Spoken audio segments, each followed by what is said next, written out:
সালামু আলাইকুম রহমতুল্লাহি ওয়া বারাকাতুহু। ইদানিং দেখতেছি অনেকে আইতাছেন ২ থেকে ৮ লাখ টাকার মধ্যে ৩ লাখ টাকার মধ্যে সৌদি আরবে আইতাছেন। তো আসার পরে আপনি কি সমস্যায় পড়বেন? আপনার মানে ভিসাটা কয় দিনের বা কয় মাসের?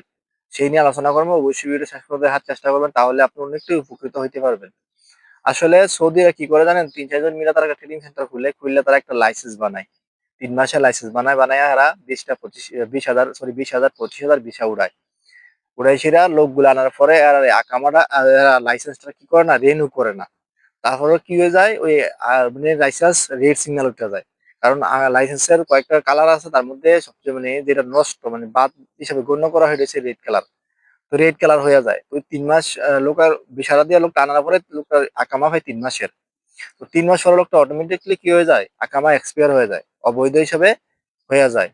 তো এই যে একটা পেরেশানি আপনি পড়বেন ৩ মাসের ভিসা আইসা সেরা এটার ভোগান্তি আপনি শেষ করতে পারতেন না। কারণ আপনি আইছেন ৩ মাসের ভিসা দিয়া, আসার পরে আবার আপনি কি করতিব?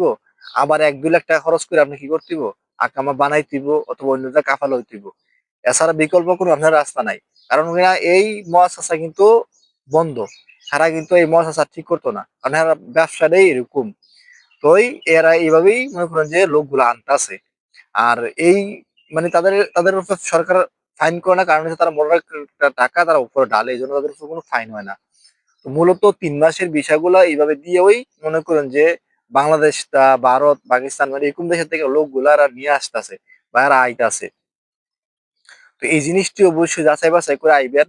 আসার আগে যাচাই করবেন ভিসাটা অথেন্টিক কিনা, ভিসা মানে কোম্পানির কিনা বা বা আপনার শরীরটা কি বা আপনার কাজ কি এগুলা বিস্তারিত জানিয়া যাচাই বাছাই কইরা এরপরে আপনি কি করবেন? আইবেন। নাইলে কিন্তু আপনি বড় ধরনের একটা বিপদে সম্মুখীন হবেন।